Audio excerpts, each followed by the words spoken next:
മുല്ലപ്പെരിയാർ വിഷയം ലോക്സഭയിൽ ഉന്നയിച്ച കോൺഗ്രസ്. ഇടുക്കി എം പി ഡീൻ കുര്യാക്കോസാണ് അടിയന്തര പ്രമേയത്തിന് നോട്ടീസ് നൽകിയത്.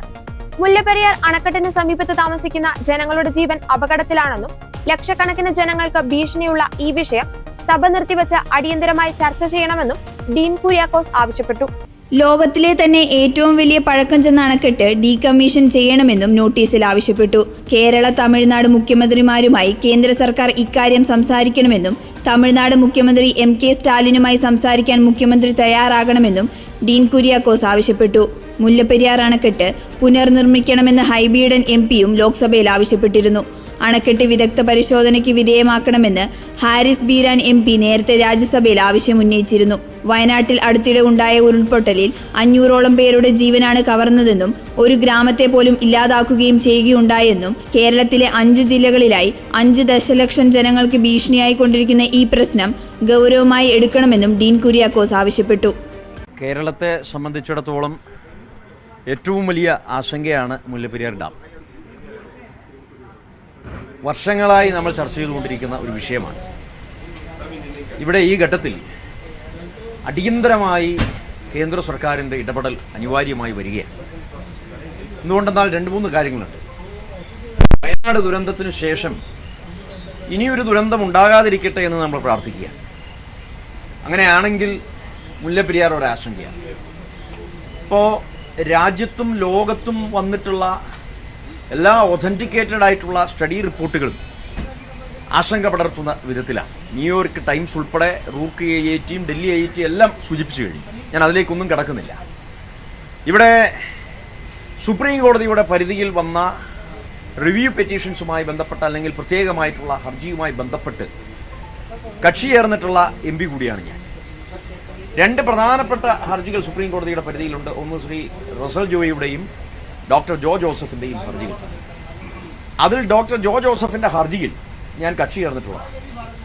നമുക്കിവിടെ ആശ്വാസകരമായി വന്നിട്ടുള്ള ചില കാര്യങ്ങൾ കോടതി പരാമർശങ്ങളിലൂടെ ഉണ്ട്. അതായത് 2021 ഡോക്ടർ ജോ ജോസഫിന് കിട്ടിയതായ ഒരു ജഡ്ജ്മെൻറ്റിൽ 3 കാര്യങ്ങൾ. റൂൾ കർവ് പാലിക്കണം, അതോടൊപ്പം തന്നെ ഇൻസ്ട്രുമെൻറ്റേഷൻ, അത്യാധുനികമായിട്ടുള്ള സയൻറ്റിഫിക് ആയിട്ടുള്ള മെത്തേഡ്സ് അനുസരിച്ചുള്ള ഇൻസ്ട്രുമെൻറ്റേഷൻ അവിടെ സ്ഥാപിക്കേണ്ടതായിട്ടുണ്ട്. അതോടൊപ്പം തന്നെ ഷട്ടർ മാനേജ്മെൻറ്റും അതുപോലെ അതിൻ്റെ മെയിൻ്റനൻസും ഉൾപ്പെടെയുള്ള കാര്യങ്ങൾ, അതുപോലെ അതിൻ്റെ ഇൻസ്പെക്ഷൻസ് ഉൾപ്പെടെയുള്ള കാര്യങ്ങൾ, അത് സംബന്ധിച്ചുള്ള ഒരു ജഡ്ജ്മെൻറ്റ് 2021 കിട്ടിയുണ്ടായി. നമുക്ക് ആശ്വാസകരമായി ലഭിച്ച ഒരവസരം അതായിരുന്നു. അപ്പോൾ അതിനനുസരിച്ചുള്ള കാര്യങ്ങൾ തുടർന്ന് പോകുമ്പോൾ തന്നെ 2022 പ്രത്യേകമായി ഏപ്രിൽ മാസം 8-ാം തീയതി വന്നിട്ടുള്ള ജഡ്ജ്മെൻറ്റിൽ 2-3 കാര്യങ്ങൾ കൂടി സുപ്രീം കോടതി പ്രത്യേകമായി എടുത്തു പറയുകയുണ്ടായി.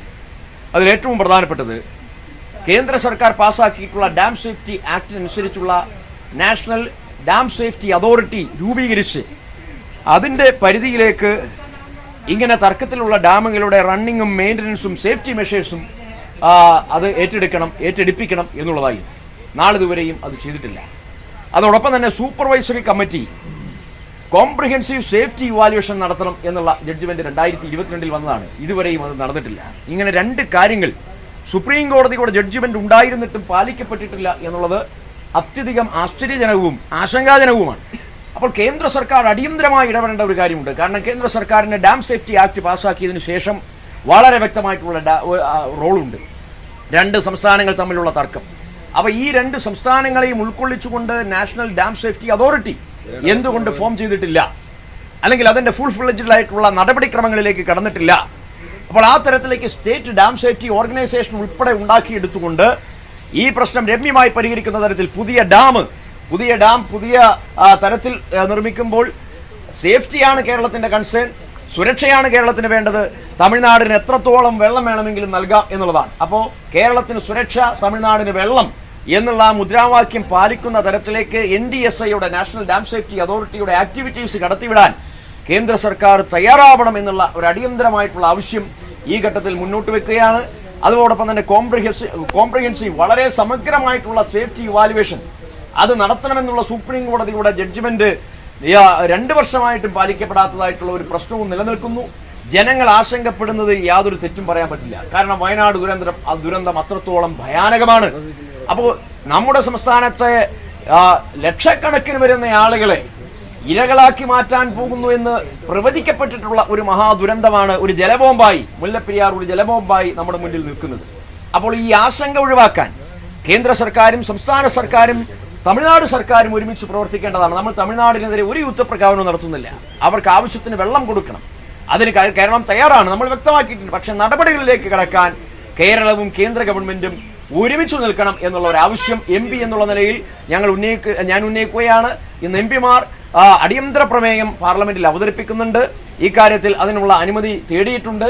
അനുമതി നൽകുമെന്നുള്ള പ്രതീക്ഷയിലാണുള്ളത്. കേന്ദ്ര സർക്കാരിന്റെ അടിയന്തരമായ ഇടപെടൽ ഉണ്ടാകണം എന്നൊരിക്കൽ കൂടി ആവശ്യപ്പെടുക. തീർച്ചയായിട്ടും പുതിയ ഡാം എന്നുള്ളതാണ്. കാരണം 130 വർഷം പഴക്കമുണ്ട്. നമുക്ക് എങ്ങനെ അതിന്റെ ഒരു സുരക്ഷയെ സംബന്ധിച്ച് എല്ലാം കുഴപ്പമില്ല എന്ന് പറയാൻ കഴിയും? പുതിയ ഡാം, പുതിയ കരാർ എന്നുള്ളതായിരുന്നു കേരളം മുന്നോട്ട് വെച്ച മുദ്രാവാക്യം. അതോടൊപ്പം തന്നെ തമിഴ്നാടിന് വെള്ളം ആവശ്യത്തിന് നൽകണം എന്ന ആ ഒരു നിലപാടും കേരള സർക്കാർ അംഗീകരിച്ചിട്ടുണ്ട്. കേരളം അത് നിയമസഭയിൽ പാസ്സാക്കിയിട്ടുള്ള കാര്യമാണ്. അപ്പോൾ ഈ ഡാം ഡീകമ്മീഷൻ ചെയ്യണം, പുതിയ ഡാം നിർമ്മിക്കണം. അതിന് തമിഴ്നാടിനെ കൂടി പങ്കാളിയാക്കിക്കൊണ്ട്, അല്ലെങ്കിൽ ആ ഒരു വിധത്തിൽ തമിഴ്നാടിനെ കൂടി കൺസെൻസസിൽ എടുത്തുകൊണ്ട് തീരുമാനം കൈക്കൊള്ളാൻ കേന്ദ്ര സർക്കാർ മുൻകൈ എടുക്കണം. കേന്ദ്രം ചർച്ചയ്ക്ക് തയ്യാറാണ്. കേന്ദ്രം 2 മുഖ്യമന്ത്രിമാരെയും വിളിക്കണം. കേന്ദ്രത്തിന് എന്തുകൊണ്ട് 2 മുഖ്യമന്ത്രിമാരെയും വിളിച്ചുകൂടാ? കാരണം ഇത് ഡാം സേഫ്റ്റി ആക്ട് പാസ്സാക്കിയതിനു ശേഷം കേന്ദ്രത്തിന് നിർണായകമായ റോളുണ്ട്. നേരത്തെ കേന്ദ്രത്തിന് റോളില്ല, സുപ്രീം കോടതിയുടെ പരിധിയിലുള്ള ഒരു തർക്ക വിഷയമാണ് എന്ന് പറഞ്ഞ് ഒഴിയാമായിരുന്നു.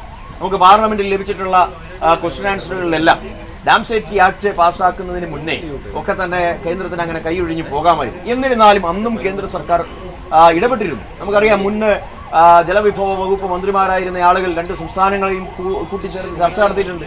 പക്ഷെ എന്തുകൊണ്ട് ഇപ്പോഴത്തെ കേന്ദ്ര ഗവൺമെന്റ് ഈ 2 സംസ്ഥാനങ്ങളെയും കൂട്ടിച്ചേർത്ത് ജലവിഭവ വകുപ്പ് മന്ത്രിമാരെ വിളിച്ചു ചേർത്ത് മീറ്റിംഗ് നടത്തുന്നില്ല എന്നുള്ളത് ഒരു ആശങ്കാജനകമായിട്ടുള്ള ഒരു വിഷയമാണ്. ഇടപെടുന്നില്ല. കാരണം ഇത് കൈയും കെട്ടി നോക്കി നിൽക്കുന്ന ഒരു സ്ഥിതിയാണ്. അങ്ങനെ നോക്കി നിൽക്കേണ്ട ഒരു സാഹചര്യമല്ല ഇപ്പോഴുള്ളത് എന്നുള്ളത് ഓർമ്മപ്പെടുത്തുക.